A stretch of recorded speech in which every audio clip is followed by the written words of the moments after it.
Hi everyone, today we'll talk about how to fix or how to solve the problem of purchases on Snapchat. To know how to fix or how to solve purchases on Snapchat, you should just go to settings. Here we click apps, default apps, app settings. Then this list you will enter to the window or to the app of Snapchat. Here in this list of app info, you will click on first stop and we click OK. Then you will enter to the window of storage. Here we click clear cache.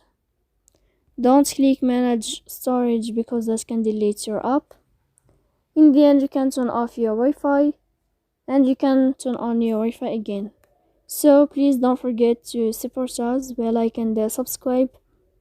See you next time in another video, and thank you for your attention and your watching.